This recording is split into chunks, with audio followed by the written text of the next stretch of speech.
is what they okay. It they okay oh maybe ya drag benye na your boy and you know what now where so what it what you your boy we beg and you know what mature your opinion we may no minya we may no minya go another no amiana e you just sa go menaki you see me I na hina e you go any one anu ana Eyaw. I'll set you. What did they do you now?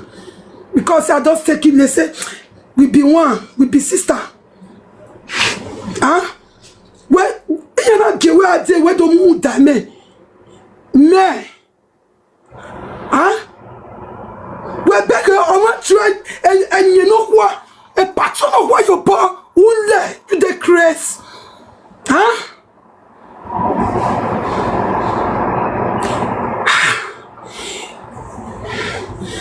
I give you my son. Mona know the capacity where I be. I go through myself. I drum for my body. You come, you want to try me. You want to try me. Huh? You want to try me. Uwe before you are from a princess no running. Uwe voice recording. Nejebi ya tanoge mawe. And not a dog bay. If you permission, come and play it. Dog bay and Nejebi tamawe. I don't care. I don't care. Yeah, anyway. Yeah, you want a police for Nana. Awe sagano, esagano. Oh, go ovieto. Oh, you selu. Eh, mare. Il le diyan lele, no go there. Do ya gume wi biekani. Una ati biekani shawo. Favour, itamo idenu wa umana zome. You go see her. Ya see where polua. Ijo. Ya see where polua. Eli anu tare midiani. Wa umana zome. Wallahi. Ye kawa moni fwane. Ore polisi ye kadotana. Ore polisi ye kadotana. Iwe minyaune. E polisi. Inya va ona we. Anywhere.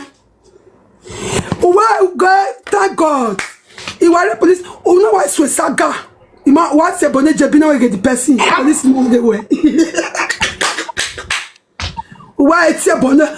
You okay to Mutano or go kill you. A police in no I get where.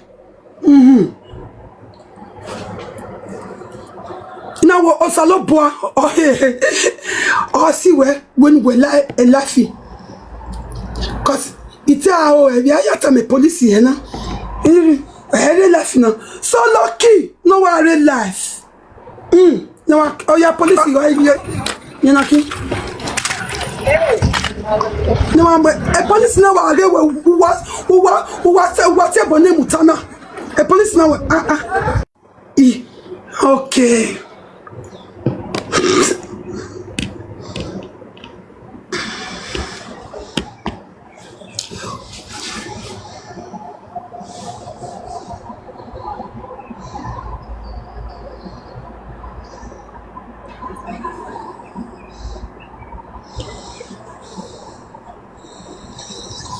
Mami princess in my record in Mugwa. Says Queen Maria replace a Favour because I got Who record in Mugwa? Who are that marina? Ọ̀pẹ́ yìí mo wẹ̀kẹ́ òpó sí yẹn buhari pẹ́jì yẹn wà buhari pẹ́jì yẹn lè wọ́n sùn lé àti ẹ̀bọ̀ mẹ́. ọ̀wé mi wá tẹ̀lé yẹn lè gẹ̀ẹ́sì tiẹ̀ nù bíkọ́sù tiẹ̀ mẹ́ bàbá kí ẹ yà á bọ̀lọ̀ jẹ́ tó àwa ṣe wẹ̀ yà bí miẹ́ ọwọ́ àmùmẹ́ tòrè. ẹ fẹ́ bọ̀. Iko abota. Oh, ije bota ye. Oh, ye bota mommy. Come drinks bota ye, abota o. Abogi. Mon mien Ivan non c'est Favour aí. C'est aí il met bagman. Ça ne va ouais mais ouais ni a une o. Iwe ni a une. Mettez où vous postez des vidéos c'est maintenant tu as voir le niveau de ya. Ouais c'est bon né e mutana. Et puis police wa mo ben wa gay. OK. Eh boy. Ah. O se si ai. Di TikTok account organi yan vieya oya. Yan we ni gbe di account. Police we o we ni gbe di account adi amoto gba account ni. Awe ni gbe di account. Yeah. Ọmọ lọ́wọ́ lè gbé bẹ́ẹ̀ mutana máa pa ewé tó kọ́ tí ẹ̀ bá. Ọmọ bí ṣe máa ní láti àwẹ̀ TikTok. Ìwé mọ̀ máa ní bishop ìwé mọ̀ yàn mọ̀ yóò tọ̀. Bọ́bí yẹn igun wá bẹ́bí náà na. View yẹn yà gbọ́ lọ àbí láìkọ̀ yà gbọ́ lọ because ma understand. Ọmọ ní video ma post ẹ̀ wẹ̀ náà tó post ẹ̀. Ọmọ yà post ẹ̀. Ọmọ náà yóò wọ́n ẹ̀ mú hẹ́rẹ́ ní kìnìún. Eba the police now feel one. Police now why? Cause I na posting now. I'm lucky where we bonosha. I can makaje no again. You collect it because I work any man. You both of any na. If I take o, don't be lie o. I don't say my senior brother. I know the use and play with person. Not talk of say your wife. If I know it happen.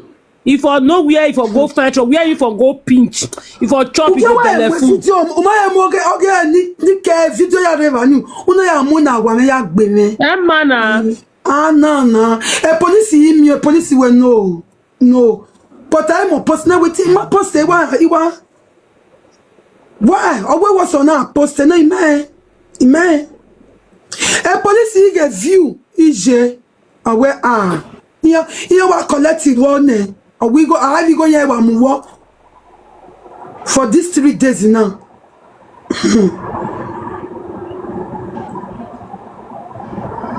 When you are saying you go yourself can this also can on there. Yes, so almost to zero. Woman as well. You na better boy. I'll go spiritual for you. Yes. You might do it spiritual. Azawekin, azemekin. Meria on managbon. Irio managbon. Azawekin favor. No way, Jenna, where you managbon. Name Meria managbon. Azawekin, yes. I buy your time now. I be wish. I call for water. I know the keep person. You want my down. If you see when you do ya wagno. Say for when I do be kame. Was zonki ya punowe. Ya punowe. That I want to me. Why can we go? I want to know. I cannot be me. Now my husband, my lovely husband.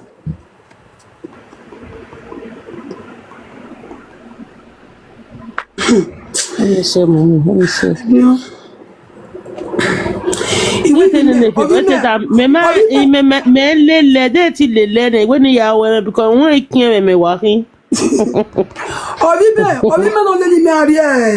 Police station.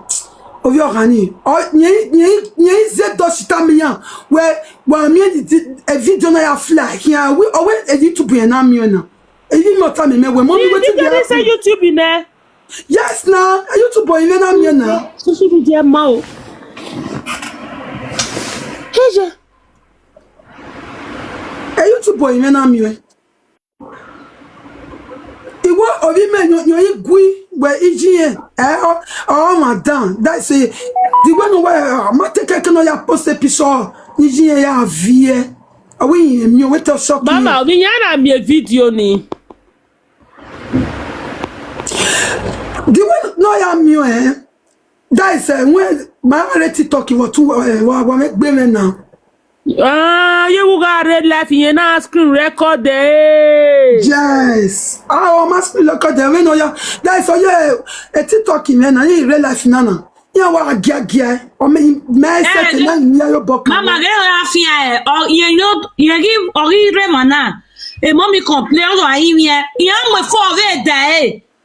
Ah. E so ri o ya we e fo no ya ro dukun wa. Ah, je fo be ya record Yes, you are record there. On lo sa for you TikTok. Get money, money oh. Oye ni mare mana na ni. Me a record. Oye no, ya sunu. Oma make sense. Agbodo na temata. Now eni why we yen your market yen wo ma e. Huh? Oma we yen gbe na yen agogo. Ya wo ma e pe ya wa na ni a. Huh? Mama, where is the linear? This is where I show you. I thought damn it, I'm not damn it, but no, yeah, I feel bourgeois. Yeah, I feel bourgeois. No, I'm not winning. Are we in? Who give me can you help? Cause yeah, we're more, yeah, we're more. You know, the fear anybody, oh, and then no, can you want Zeno? Where mama, I mean, I'm more. Mama, I don't know when no what they go to. There was Zeno. What's a heavy so all Harry Yore? One the favorite how your ever so. Mama, I don't know my wife. Nobody will hire video. It will come with Bene. It will matter. I thought I traced you. Are we not seven na wame, nyado pefo seto na wame, agwame ti akho ijo. Weme awame ebo kanta na, awame ijo. Agwale wemu. Eko pa no. Eko nu jeni, ana to pata wemu. It will come in there. Ekenu okonu aruwo gwa we na ya kiwo wo gwa he adogvu wemu. Police not go do anything because now live video na your husband you when I know to mute she said go commit. Anna, when your husband you want put for problem, will be this one. No, not be my husband. No, not my. No, no, social media, not be who beat her. What that for working amu ye problem? Okay, no, because I carry a why not for your problem?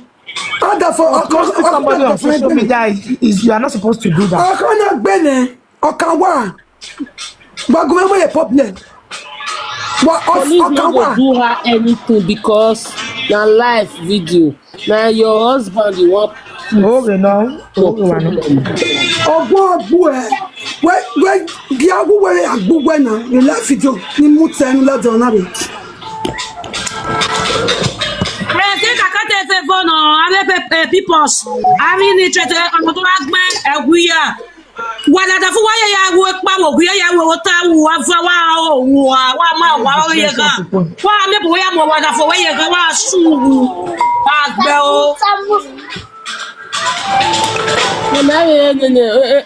new TikTok and 14 followers, 60 following.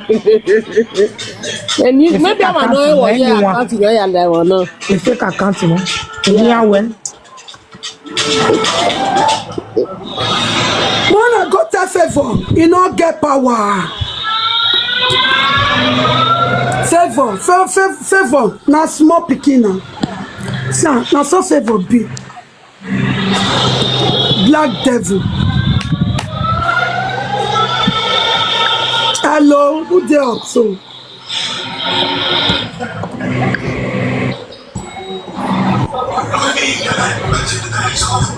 They're not see, wait, they thought I go put my husband. They not see me for life. Not before life for beat me. See, I tell you now, my lawyer, if they follow me for TikTok here, my lawyer. A lawyer me or can make that video. You can't see me. Who soon now my husband I want go put for problem. Huh? And the lawyer beg the YouTuber see what's no not a man way or better. But as surprise, it got my boy a post say, why? Why? Oh, well, yeah, man, a problem. The problem, police in the limit, a police, do what man.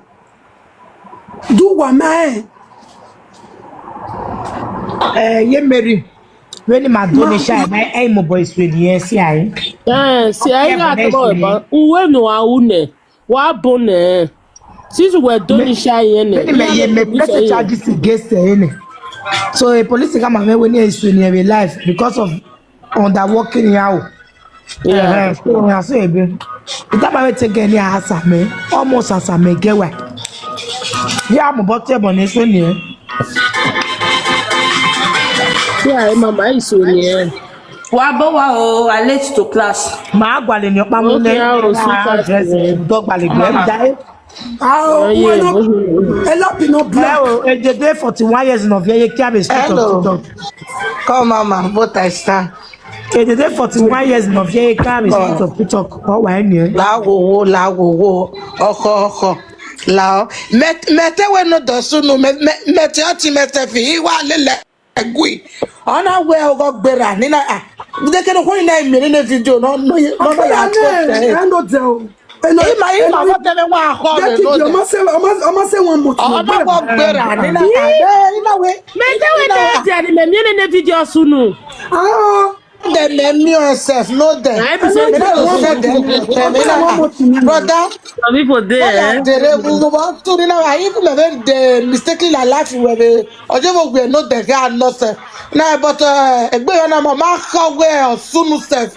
On our well, the woman, a France or what job, Germany was I call now the one you made the video and on ya he posted. Adé Masha Mala wo mommy. La oko. Go down and tell my time. Because of my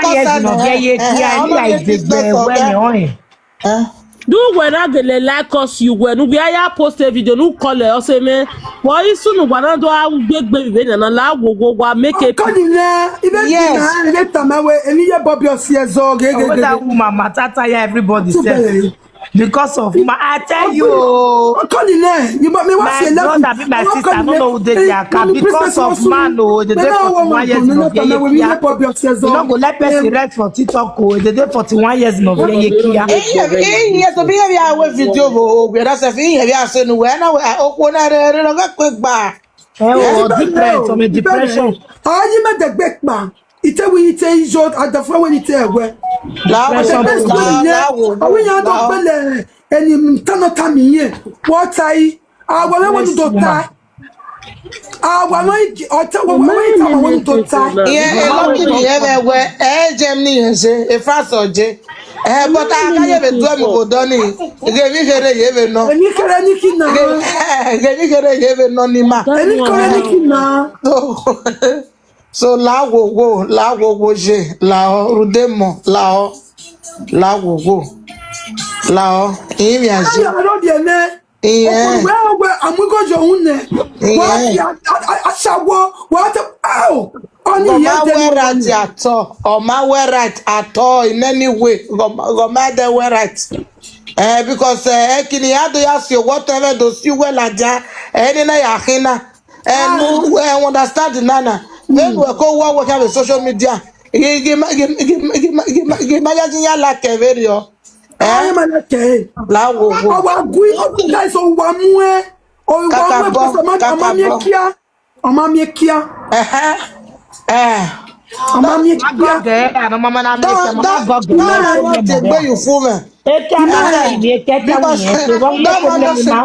because I will why.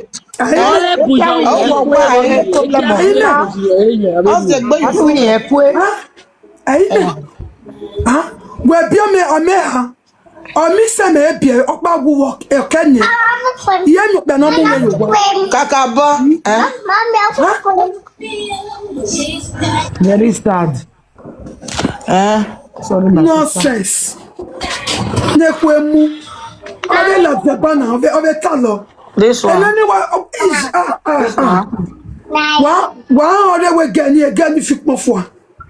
Yeah, guy, man, go okay, and I went in it to talk. I know. Pijama, favor now. I ain't favor now. In where?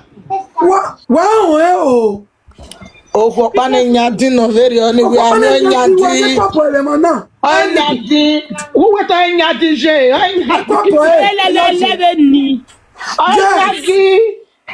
Yeah, but Gbola very depressed. 41 years.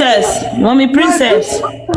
Udaga me nota wa ni bebo ge owe je Peter ma we cheating yan. Odafu we witinye JP. Okay, nigga. Because ne hiya na o tapa. Record there. Yes, I dey wash you favor.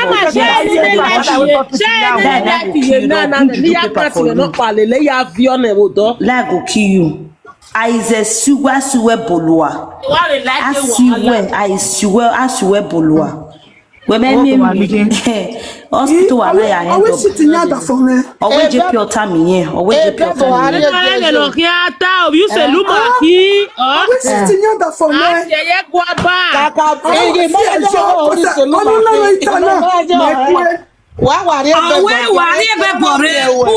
Boyfriend yen. Ata where the babo ni aiva emutala wi u de bebo ki aiva unwe me na we aiva we ye tuition no reference ya we you awe ogun ogbe Mommy Favour Favour wa eni TikTok. Mommy Favour. Okay, me agwali yen me. Awu da wa agwali yen. Oye tekpo wa two battery no. Ovia kin agbe. Any fight no. Why it a full name wa kame mani ma ya da me no so. Come on we ma won we. Ko me. But no ma me ni be TikTok. Ila one, imi one. Wa ku we two battery. I want to make a young women. Oh.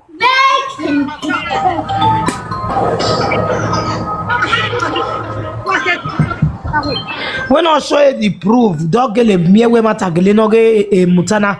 What be no show you proof. Baby dia age me bani no baby dia. When I show you proof, not a proof gele. Oga gele proof rana gele mi yes uri bebo ge mutana. E proof mana ro no what time nu keka. E proof because my ego ka bo record. Wadike wadami o wa mute ni wa ge o madami o ma understand ye wa davi wow yeah princess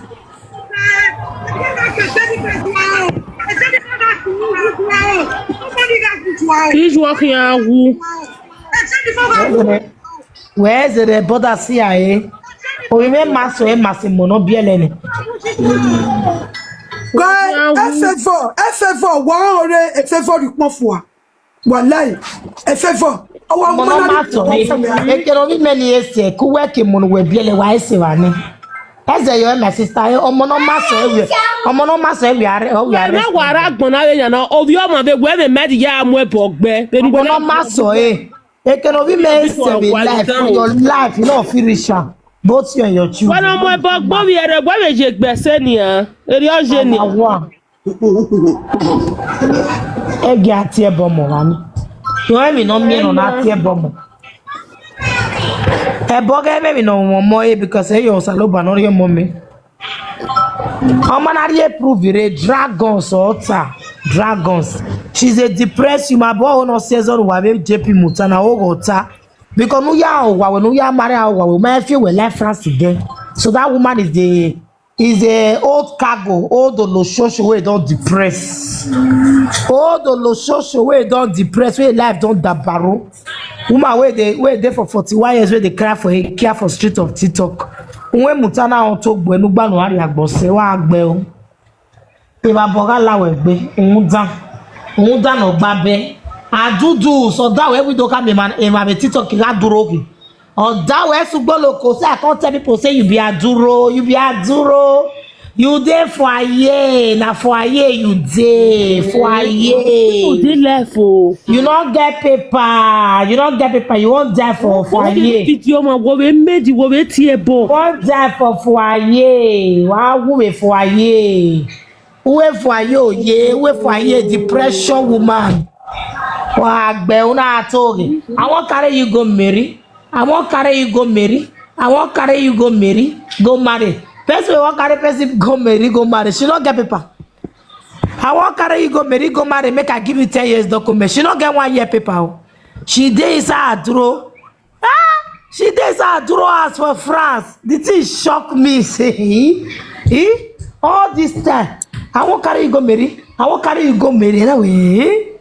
Now, wow, people dey lie. People they lie for this life. God forbid. I'm a princess. Depressed woman, mad woman, where they chop mad medicine for France. You go pay me. Just pray, say may you get mad at this situation. Maybe because of that one, I feel pardon you. Well, because I already know say future you go throw away clothes. Yeah, useless woman. They come across the use your record and laugh you later. My wet eternity no. He must when the wetting am we bogboy. Awe jo bita mi yen mege ya nwa me. Okay, no, my guy got get me, he got that with baby yo. Or maybe what tell me my when on ala with be. Okay, this time I we get ya wu. We ya mujane. Who can calculate then we ya we may feel we like France. Egbe wa go stay. Now mad person go tell you something where you go to take her. Chill. Me ata wa weta. E no say me na ata bu we mo. E get it. Even when not be my brother come see me. JP we never come up from class. I want to tell me na lele we a. Gbe wa wo me je. Why get that we? I want to talk na dey read. Here so are you go for na we dey buy yen la wo wo. Let something they get to you like that. Favour, we ma na du kofua. O ma na le wo Paris ni say we are. Favour. O ma na le wo Paris ni nu kofua. Oh, so we dey never ro wa. Ogbe o. O ma gbon nikin. Oni ni emonu biele ya gwere nwaru me ba duro we ba ni. Wa do ya bone mo no sewe no sewe. Ekeru we ma hia sewe tag bu we na ya fefefe obi me ni kia se ni. Wa bom wa mi baba. Wa salwa. O ma gbon nikin. O me. Keep taking pictures. My record the hey, the thing is, I na no tana. Oh yeah, me na mo. Exactly. That make a no for get so nowhere because nothing that I never senior but they tell yeah, come anything no yata na why get baluwa because saga no provoke you walk your gata. Exactly. What do you expect? That move. For me, I have to win the depression woman. I want to tell you this thing. You laugh. You come out here. That wo. Me like a bomb. Egweti e bomo la wo. Egweti e bomo so that if a bomb can have your cool level the agari ota. Me egweti e bomo we betie. See I get awa we me awa. Igi me pass on you when ni medo drianu ti e bomo. E boni mi ati wele already. And 41 years you dey for Aduro as there life that baru for you are depressed. Which other cause I need to cause you? Yes, nothing. Who I need to cause you for your situation when your life don't that baru. At 41 you dey cry for prick in the street of TikTok. At 41 you dey cry for the prick of for street of TikTok. You use your total make 200,000 till today till tomorrow. You don't carry one flat, come out for inside 200 and something thousand. God go punish you. Which cause pass that one? Bikin and wall who will not Kekbo. And they come for you later. Ugly, eh? Jesus. Very ugly woman. Oh, we women are way she pass the way we lie lesson. When the last is dead, you know they feel they come back. Yeah, they hear you. Yeah. I say you too ugly, eh? See your head big past your body. Jesus. You ugly, sister, eh? So, hey, the rest women they talk, you see they talk. You ugly, my sister, for real.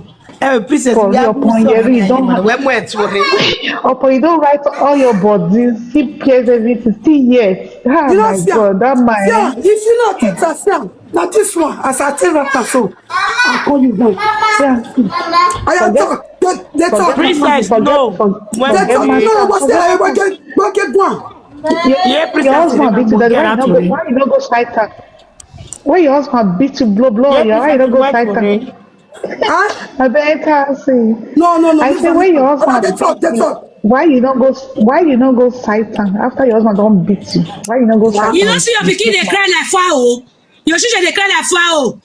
Stupid woman. Wetin be your own for this Very matter? ugly. Wetin concern So you? ugly. Anyway, ya mu here na. are you there? Ọmọ ẹ̀fà gui. Ẹnu kí àṣẹ̀bà ní ìwà tọ́lọ̀ gbé mú ẹ̀yà wúnià. Mama Ìyẹn náà Princess, fọ́ God Too is ọ̀gbìn ugly. àpá náà lè wọ́ bèbí. Women they talk, you see they talk. My sister, shut up. For you Other to women, make they peace talk of people when serious they talk. call you come here, come they curse one person. That's what they I behave know for what cost the to mama too fine. This woman too ugly. Chai. Oh my goodness. See ugly. Princess, what to rain now? Which kind of this But one? better women get line. No, I no see it. Better women get line they talk. You ugly thing, you they talk. Yeah? You will head big, you be like premature. When they say for Nigeria, see your head, big pass body. Princess. Now me they talk to. Men they carry sha. Chai. Now me you they talk to. Men they carry sha. Imagine I'm on Google. I'm on Google. I am on Google. Now me they talk to. Why you mute now? You not talk again. Princess, moi to rain. Ah, no, Adam, no, ma. Na nene mi ni meta. Adam, no, ma. Moi to rain. O ma gbọ́ níbi. fake accounting no. O ma mi o dukun very on. Yo na gwa ni ya. O moi to rain. Enu si Ẹnu aye. ẹ̀fà gui, ẹnu gbé wà tọ́lọ̀ gbé ẹ̀yìn dúkùú gbọ́. I don't want to rain. I know what you decide. No worry. Oh no, no, my I will move to the that's my video.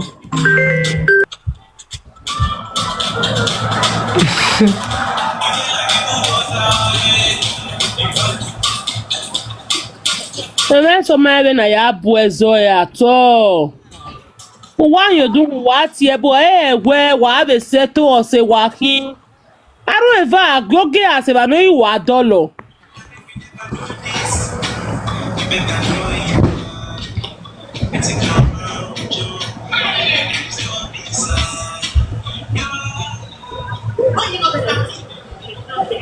Only na gbori aginami wa agbe o asawo 41 years at 41 years you wan go do asawo carry money give man see your life your life don dabaru your life don destroy after 40 years for no way oloshosho you end up with nothing you are depressed you dey find you open your depression life for your body and God go punish you cause na we gog you.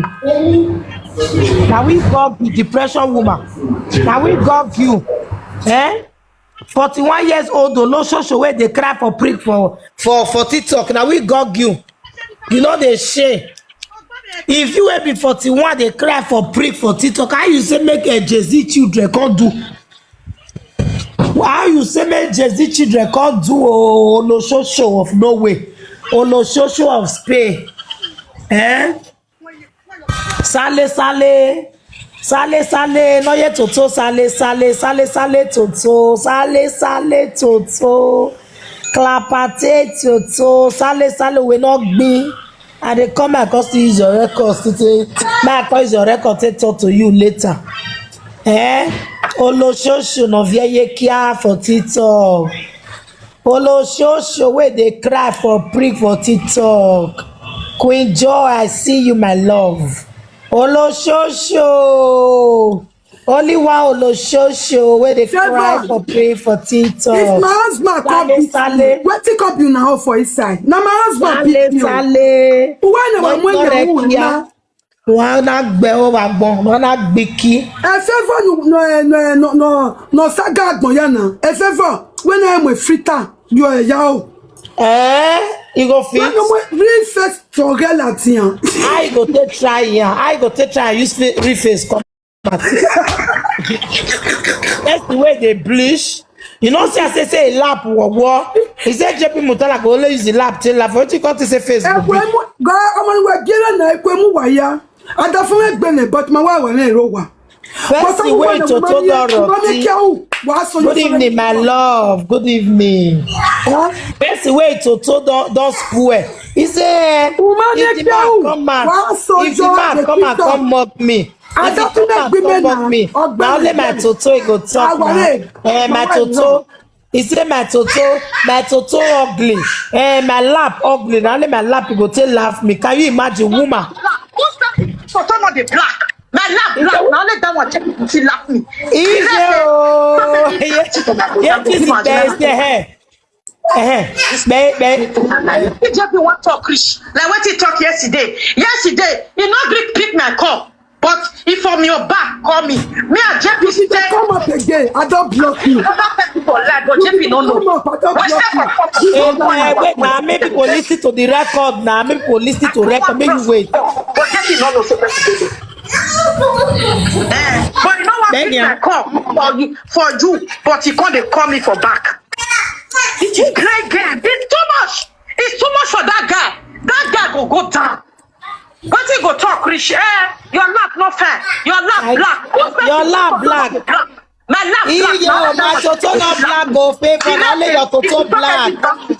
Black toto, yellow face. Black toto, yellow face. Black toto, blishy face. My own not black. Only your own. No. Women in the house, una toto black. The normal black. Women in the house. Favour, say nobody toto way not black because she dey bleach. Kpekus. Huh? If I say Kpekus. Now only your toto black. Our own not black. Oh. Toto way don't clap at it. Toto way don't work 200,000 euro. Why not black? Set her free. Toto way don't work 200,000 euro. Why not black? Tell me. People say you. We will not worth 200,000 euro. Never say again black.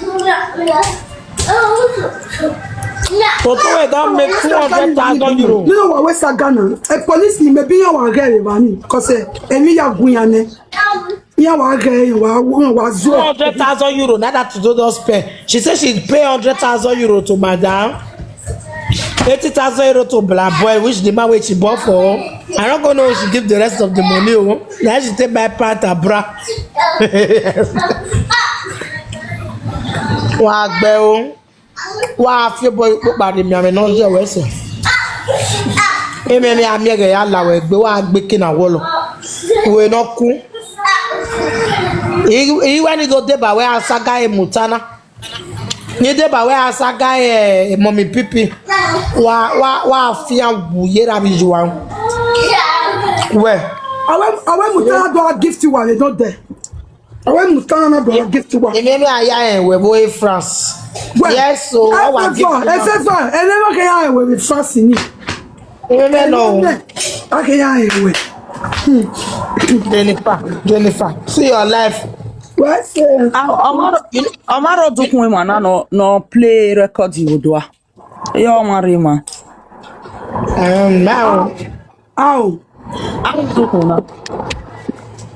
Nyabo, no ro dukun. When agbon ya muti na ge. Agboya mute.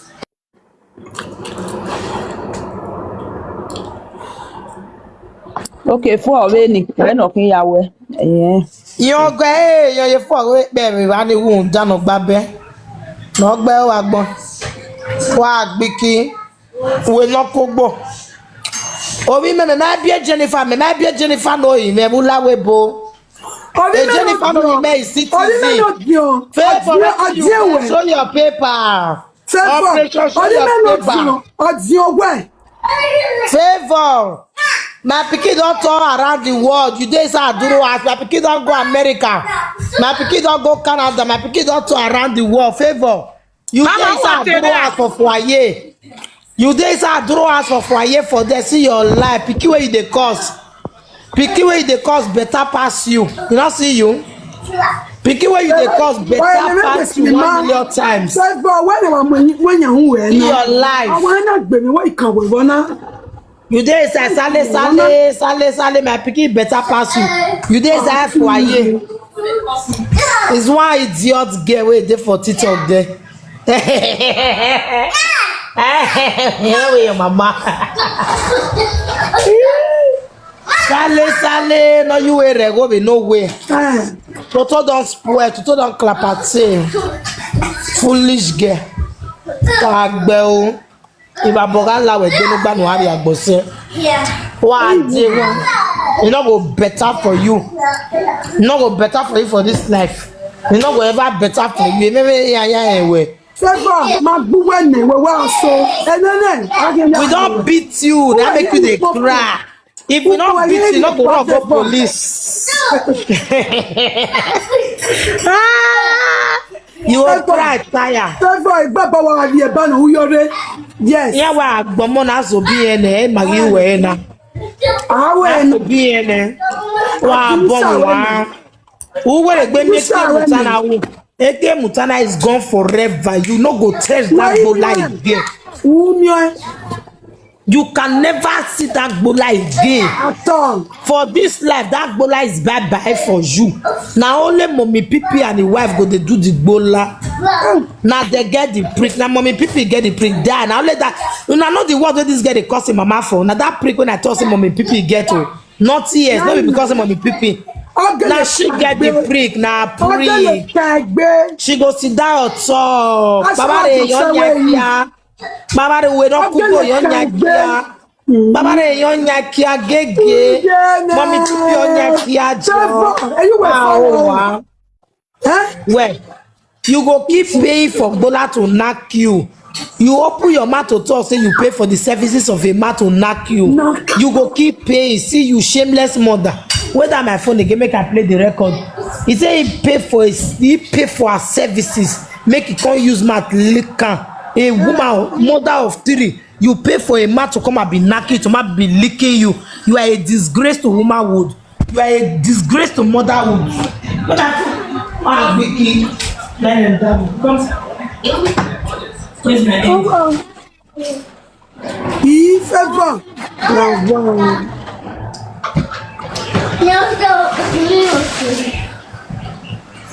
Hey, Shati, come on, Tashine. Sofort, Sofort. Mutana na ra mutana. Me denu gwe me ka wan wane. Me denu gwe mutana. Ye denu. Cause that to my affair de mutana. Do aro we. James Roy. O te te ma gwe gbe.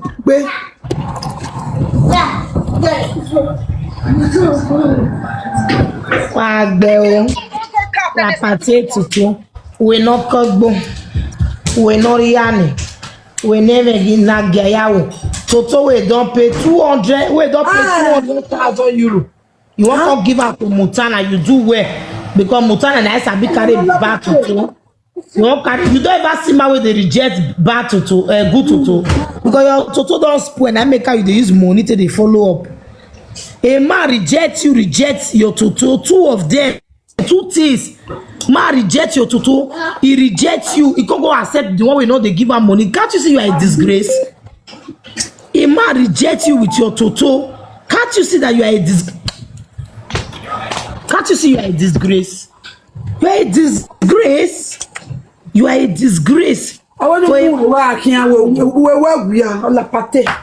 They give man money, baby father will give you 300 euro. You split and 150.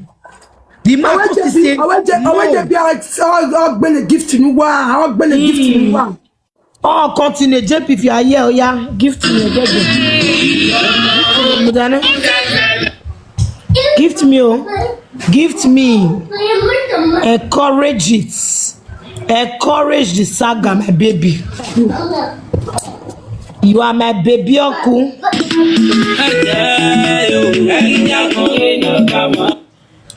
A music make am we me be about your one. Hey, I want you to. I don't deal with man for 9 years. Good afternoon, everybody. You go lick all your, you go feel am. You go feel am. Yes, but what is that? La went on mute, Koje. JPA. He not sabi do one. Now you tell no say he want you do one because of money. Mama, which charge JP for come? Bini. Bini, it looks bad for me hands. Bini, we know the door. Not many things I don't they hide. Me, I'm not talking. No, you for ever talk for it for the for that juju. For say they leak to do.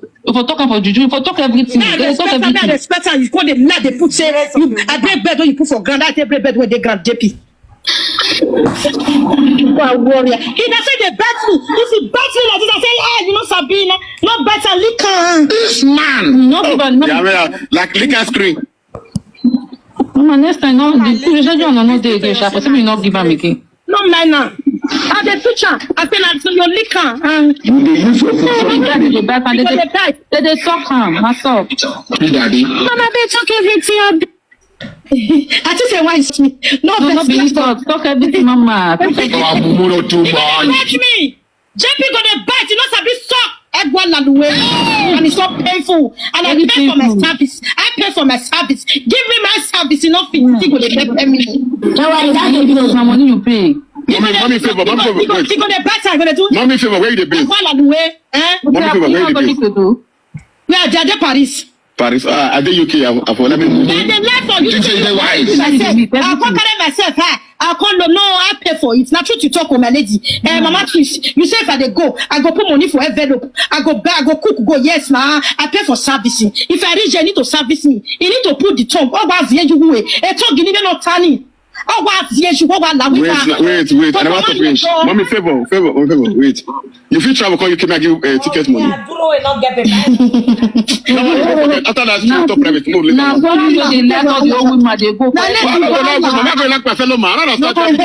They not get service. So tell me the. I don't start you. I'm going like where man. I'm gonna give you a service. I bet mommy favor after that you will talk private. We'll talk for DRS. You understand? You know what? You know my lady's not in the dinner. When you come my house, you say okay, do I wear 100? Thank you, my lady, 100. Do I wear? You know go do wear. You go the bet a JP mutana over. See I say the whole act me cause yeah. No, they go enjoy you now. I go enjoy you. It's a bit one. But when you do like that, you not there. Now that's for you. If you me, I don't deal with man for 9 years. Yeah. So now that for calling believer say this guy really love me. What do I do for me? And it's not the money because money is all. Mama, you know when you perform for now, for say you now. That's how we get the job for you. Don't pay for it. You go the really say you match or the pigeon you say na. Una dey hear shame a disgrace of a mother say she pay for her services. Make the man dey put a tongue for his heart to say not sabi leak to see wetin mama a mother 41 years old girl. And a mother of 3, see what she they use open her mouth to talk. Make I put her back to me. It's not true to talk with my lady. Mama Trish, you say if I dey go, I go put money for envelope. I go buy, I go cook, go yes now. I pay for servicing. If you dey go, you go put money for envelope. Go meet man wey supposed to they give you money. This kind person dey come out to talk to me. Like, are you serious? If you dey go, you dey put money for envelope. Go dey give her. Girl, your shame and disgrace, it dey shame me. You are a disgrace to motherhood. I say you are a disgrace to everything. Girl, you dey put money for envelope, go dey knack man. And you open your mouth to talk to me wey be say man dey give. Wa gbiki na. Yeah, you shame and disgrace. BJ need to service me. You need to put the tongue. Oh, what's the age way? A tongue you need not turning. Oh, what's the age? Wait. I never to finish. Mommy favor. Wait. You fit travel because you cannot give ticket money. You this move shut up your mouth. You don't know say she dey for foyer. Who you say me travel come meet you dey for foyer? Now foyer she dey, she not get paper. She don't go for inside one. Why you cannot buy market? Everywhere go for inside foyer. Just voice to me, you listen to me. Oh yeah, more than here shame and disgrace again regarding. For this life, nobody will not make mistake. Sister where they cry for. Mona see 41 years old woman where they cry for a Kia or Mona see Mona here. Everything when I do na JP cause it deceive me. You say deceive her more. Woman where don't used to go 200,000. Say they deceive her. Hey, deceive. Move here. You don't see life. JP where they say deceive you. If you look at her, you first JP come abroad. JP never experienced the kind of life where you don't experience. You say deceive you. Oje Kia, what you do? Eke married man, you are gbeki. I no expect her not to mad come out for. As you mad, what's it going to happen? Don't be the one where when me princess they talk say if you and your husband get quarrel, you go enter us. You no go talk come out. Not be everything that they come out for us. I think they talk. You go know later, sooner and later, you go know what that advice when they give you me. sooner and later wey be say you go like a man, people go tell that man say this girl wey use how many days take saga man wey with agada date, the relationship go break for you and then you will not know the value of that advice that was given to you. Wait now, you know the person they do nonsense, you no go know the advice until you don't they see the repercussion of that thing wey you do. You go know, no worry, sooner and later you go so understand that advice, you go know how important. Only you want to bite your finger for where you sit down. Listen to what I do for that boy in the past 1 year. Mommy Princess go pity for me. Mommy Princess go even tell me say I need to tear your head. My 1,009 deal with her. My people, Mona see a mother of 3, 1,009. Now he spent for pre-queen Naka only 2 times. She spent 1,900 for a man with Naka only 2 times. Ah, God, girl, you be mumu. Every mumu now you be. You know what they call mumu? Oh, mumu. Oh, let's go. Now be food when they follow. Yeah. This boy deceive me say no get girlfriend for the beginning. God deceive like na mugu abi every mugu. You don't sleep with me finish after many months. Oh, na that before you listen to my voice. She be say no get girlfriend for the beginning. Now what they pay me oh. If you talk na that one they pay me. He don't sleep with me finish after many months. He don't give go. Toto wey JP no enjoy abi which one you dey talk. Toto wey don spoil wey don JP run for you. Say listen guys, there's something I want you guys to understand from the mouth, from my mouth. This girl they give JP money the way they give. Before a man go reject, you man will like money as he talk and they say JP like money. He rejects your Toto, he rejects your money. You know that what the man see. Frustrated woman. Frustrated on the social. You don't sleep with me finish after many months. If I can't say JP get girlfriend. Okay, oh mama. Oh, she break bed. He wait for that one. People say I suppose move on. Yes, normally I suppose move on. But when I don't forget, say this guy now the person when I love so much. I they quit the love. Some people they don't they quit love. Oh, they quit the love. You go love.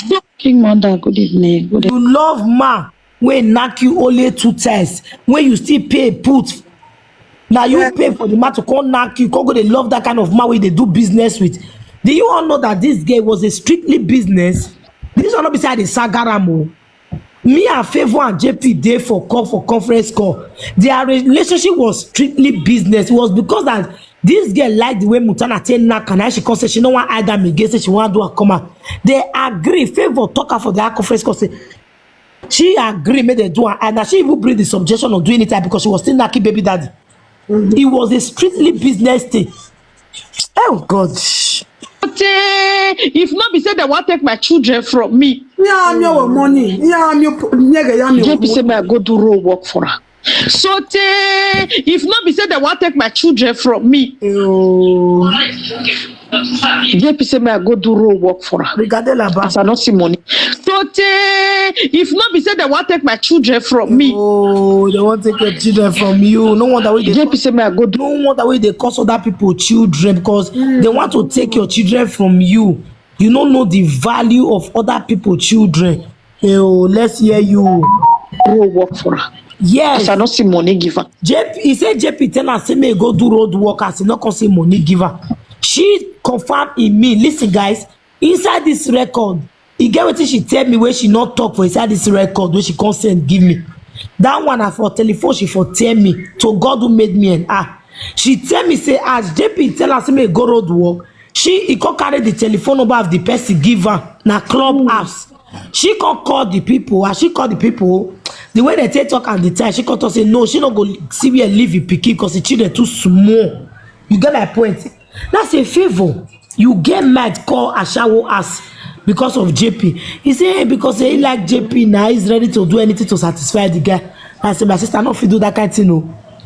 If now yourself, if they also for now, we go understand. Not before ma. You see this rotten Michael, dirty woman, clapate and low life human be like this this sale where you all used to sale everywhere, get multiple body counts with different colors. Different color.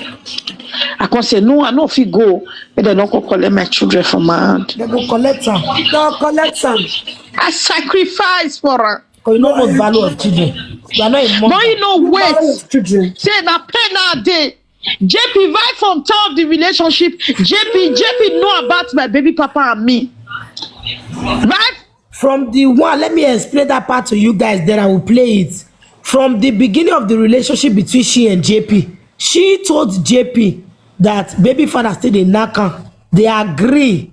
If baby father come out today, she will meet JP tomorrow. But JP no come find the thing funny because as an Edo man and a traditional man where JP be, he can say no. I know if they date man where be say he still deal with man, he must still dey see her. That one take wrong, say no they do to again. Now she can't begin to use that clapate to they pursue JP to go see you must do. I say no, I know they do again. Your baby father na aye, he na a year guy. And he don't they hear for the streets of Paris say the man they find and say they knock a baby mama. Now I be the problem where they for ground where they are too judge for me. If not because say JP the guy know your one problem. If that guy open mouth, Tito go see, not be the one because the guy talk, you know, as if me they tell can I go be like say maybe because me and the quarter. That make her they want talk, or maybe because I the vessel. If that man open mouth, una go see and say that man is a good man. He never even be one knack Favour. Now Favour they use the toto and the money to the pursue and they go. Wagbel, or we egg you, a by force now where we okay we are moving the baby father. Baby father will because of that we be cheating yaye. Woman wait to turn on the stay one place. This everybody there like you, idiot woman. So I tell her, say sometimes if when he toss me, I say sometimes baby papa go come. Sometimes baby papa no go come. Sometimes 3 months time go see come. JP no. JP go call me. Obrigago. There they call my baby papa. Obrigago don't go. I say don't come out. Imagine your baby daddy go come see you, knock you. Your boyfriend go call you whether your baby daddy don't go. Obrigago. Whether Obrigago don't go. Now the name where your boyfriend come carry give your baby daddy be that one. Like, girl, you are too ashamed. I use the shit for you.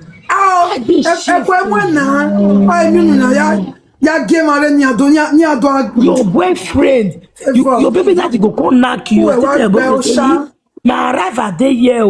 If the man come on, you still they come down make knock you. My sister, oh God. See, you know it be cocker. Go they use the cocker till they knock yourself. Even till they call Amazon no go fit. You need the cocker because that your toto they scratch you. It they scratch you. Wagbe we not turn we not kegbo. Who no be go there? Who no be no be black. Now JP they lie on me. What you know for the beginning because I don't give JP money because everything when JP say make I give her, I don't give her. The Lord was too much for me. Wow, enough fini. Queen, Mona come pour me water. Sister Queen Joy come pour me water. Sister Queen Joy because I love JP. The love was too much. Oh, JP, no wait, make I heal. Few hours for me to heal. Few minutes make I heal. Oh, JP come break my heart. Oh, hey, JP not break your heart me. Oh, wado pour me water. Oh, equal. Oh, shame and disgrace. Oh, he may make baby they're not there. We no kegbo. We no kegbo. Ego we ya wo bia. We are not black. Oh, you are not well oh, I love you. You no cry, you no use this energy, take cry for man where you born for. Ow. You no use this energy, take cry for man where you born for. These after they cry for man where chop you 2 times, run away with your money. 1,900 euro, 1,900 and the man carry and your total water, I carry everything.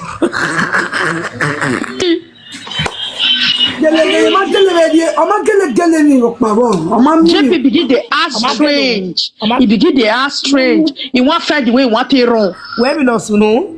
If you give JP Mutana money, that one go knock they will not give and that one not they come. As you not call get money, give JP now JP win here day. Or when you come begin the ask you got the fair way we want it wrong. You got the fair way we want it wrong. Why you not go wrong? Man, when you use money to your child, you want use money collector for a girlfriend hand. As the man don't knock you, he has to run now. Who tell you say JP? Let me tell you, it takes two to tango. Now you tango, JP not tango.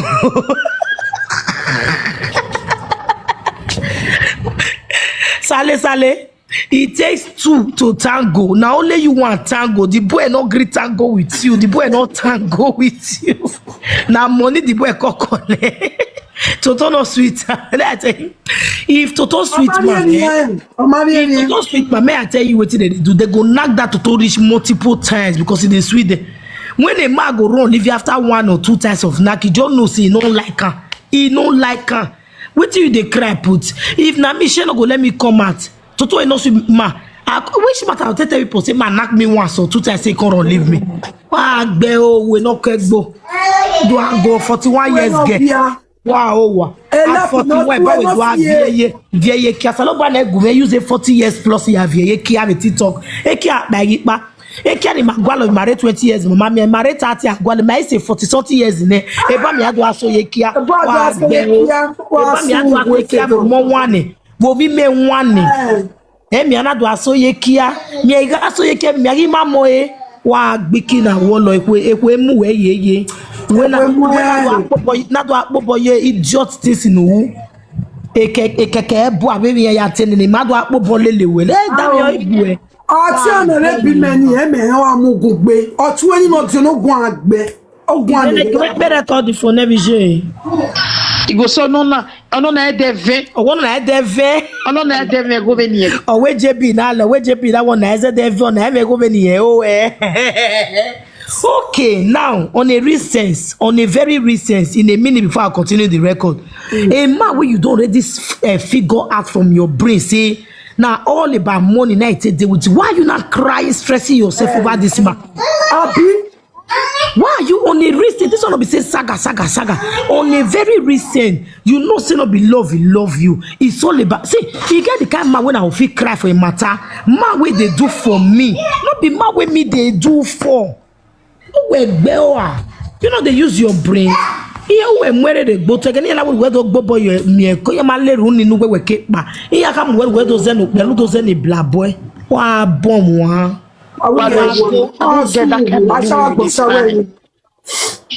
The man is me and my children. I mean they take all my 3 children alone. See like big favor. Now you dey big favor. You dey manage. Big favor. Now you dey take care of your 3 children alone. But you say now you be big favor now. You say you get money. You say you don't use to work money put for grant. When wabi to me banisha. When wabi to me sha. Anyway, area manger agilele. Area je go me continue. Be one sorry monko. Nobody should blame me. We not go blame you. I'm no me. I'm here say what no. Mama wake here. One day, I dey wait for salty. That thing never come and think more. That thing not go enter your hand. I don't know woman that document where you define, you not go get it. Enter your hands. You see that document where you define, you not go ever get because you get bad mind. You have a bad character. You are a bad woman. You are a shameless woman. Not get pikin sympathy for arts. You are a wicked person. All the bad things you don't do in the past, now they fight against you. So all the women where you don't carry their name go juju. All the women when I got also when you carry their name go juju, now they fight against you. So and you shall call the Sunday. Call the Sunday where other people where fly they meet them. And their spirit they haunt you. So when they use juju they also that time. Sale man is when he sale. Wa gbiki ogun hin agbu e ogun azolo we do what zolev your bo. Oya dam egbo nda. The day where that thing go come out, una go shock. Laja me shock mama the story no ata story no keke. Which story you want talk? Which story you want us? Dirty story, smelly story, stinky story, not be the kind one with the outside so. Not be this one so we try for pricks so. You do one cut talk. Okay, wait, take give €80,000 to baby father. Baby father tell on leave you. You not see the girl where baby father go carry. If you see this girl, baby father get free, very fine. You know, see her? I see wow. Very fine girl, very bouncy girl, very yummy. A Favour bourgeois. Favour qui est comment? We baby father me tell me. We me bona ko pass away. Dirty character woman, stinking woman. Not pass away. All the loshoshu we don't tire. No way to. And maybe a lot of people go say, that's how this woman get married. Yes, I've been how many years without that thing. I see you for here, you just enter here now. I see you. Life. You are woman area can't organize no yalla maname. Wari me. La madam. Oh, so you know say that fake life you dey live since. The time when you dey talk say you won't carry man go marry, go marry, you won't carry man go marry, say you get 10 years, you won't carry man go marry, go marry. You not know fake woman. So you not get 1 year, you not even get common us vice. Now you say you won't carry man go marry, go marry, you won't go follow man do court marriage, give her paper, you will not get document. See your life as you don't dabaru. Wa bomb wa okay, like woman. Like woman of TikTok, like woman, frustration woman. I don't know say she frustrated, that make her she come behind around us. You think with the accommodate frustrated person with like, person with head not correct. You do well. Wow, may we choose you over mommy P we be gallant queen. You wear fake like fully body. Wow, bikin a wall of shine baby, where they wear shine clothes. Wow, Zaga, maybe that shine better or what worse to say.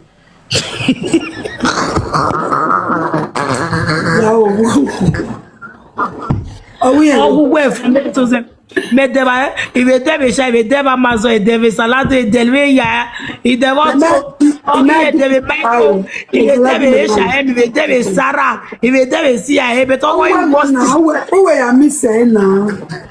Okay, strictly. Oh, la vidéo pyjama. Oh, the job.